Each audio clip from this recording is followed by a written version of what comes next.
Buenas tardes, nosotros somos el grupo 1 y el día de hoy les hablaremos sobre fibrosis quística y su tratamiento.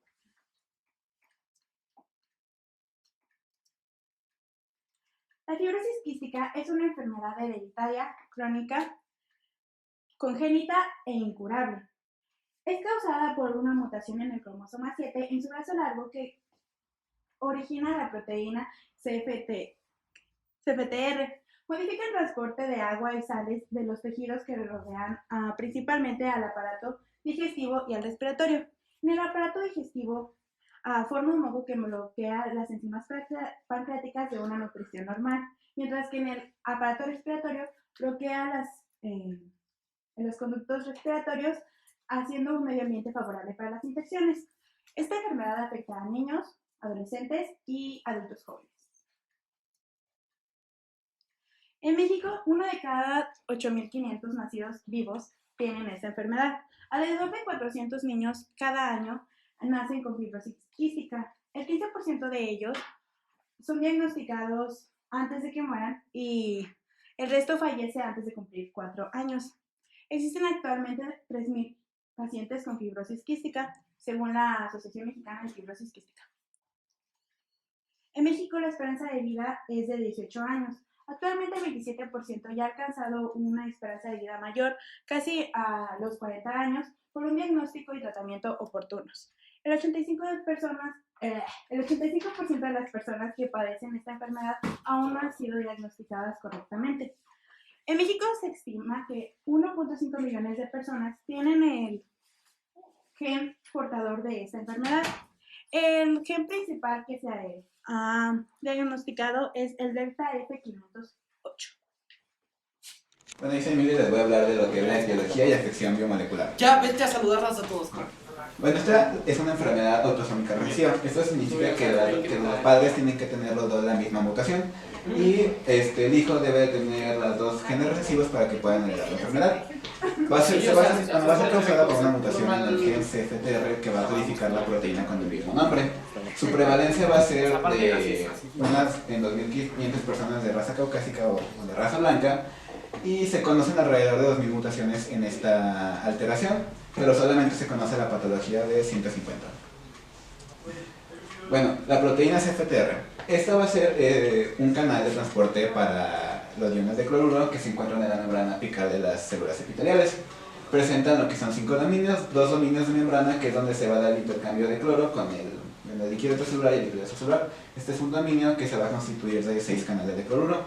Van a tener 2 dominios de unión nucleótido, que son estos, en los cuales el ATP se va a pegar para obtener la energía para hacer el transporte, y un dominio regulador, que es donde se va a fosforilar para inhibir el transporte de cloruro.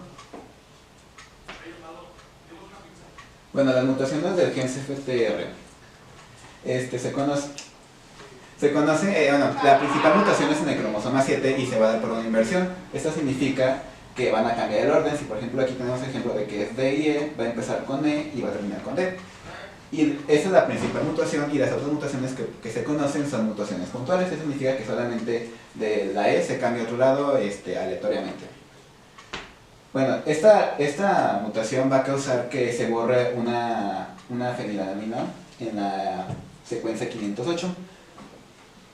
La incidencia de esta mutación va a depender de la región, ya que se conoce que, por ejemplo, en Dinamarca, la fenilalanina, la mutación de la fenilalanina es de un 88%, y en Italia solamente es un 45%, lo que significa que va a haber diferente incidencia en el tipo de mutación.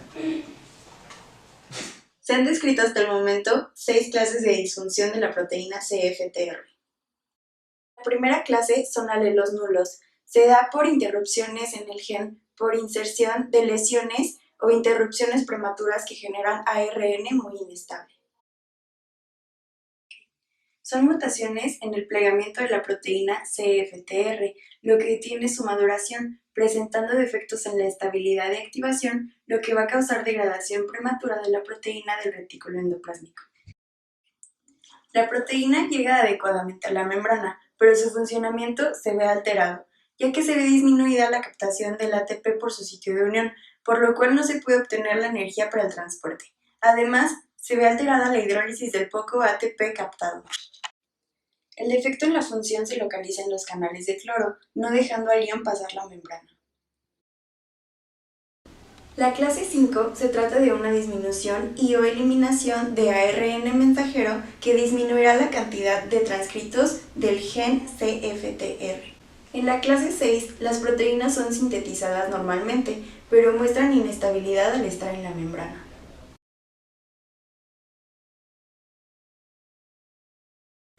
Cualquier alteración en la proteína CFTR impide que pueda realizar su función de transporte, y el resultado final de todas las alteraciones es el mismo, la imposibilidad de transportar cloruro.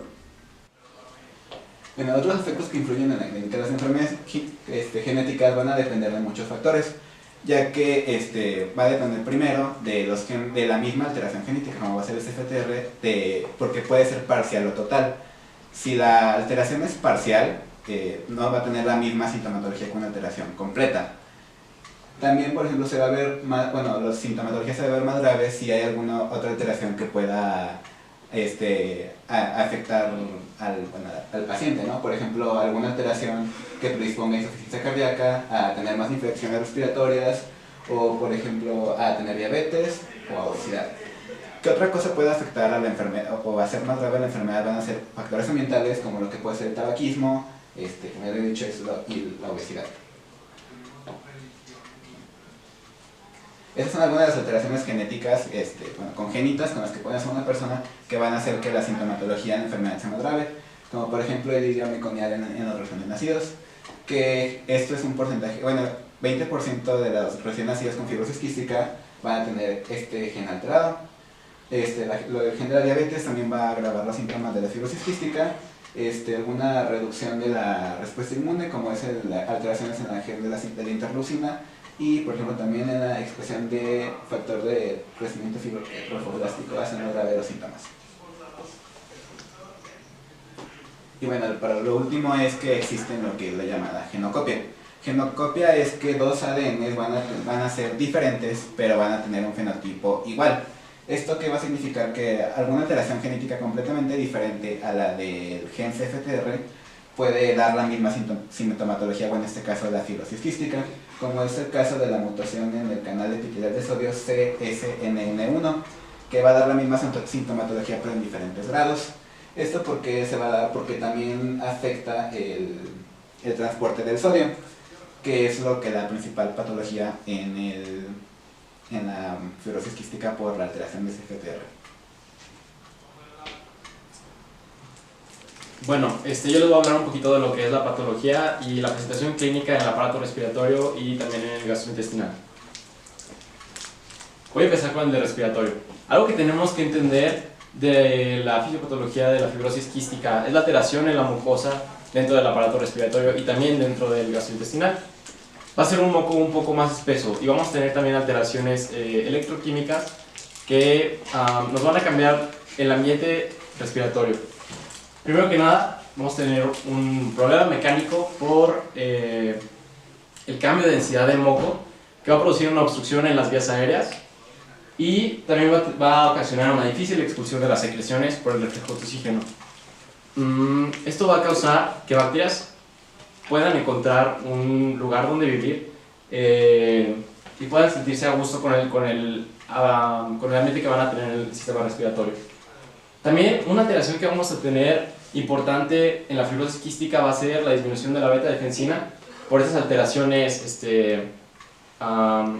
electroquímicas, y una bacteria que es muy importante en la fibrosis quística va a ser las pseudomonas aeruginosa, ya que va a haber por el uso constante de antibióticos en el tratamiento y también por el cambio de la microbiota dentro del aparato respiratorio.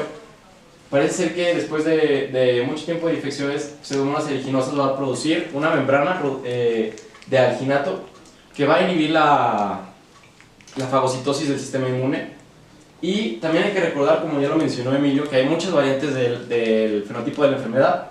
Vamos a tener cambios en varios genes productores de, por ejemplo, el factor de necrosis tumoral alfa y el factor de crecimiento transformante beta, que van a promover las infecciones de pseudomonas y van a tener también algunos otros cambios químicos dentro del aparato respiratorio.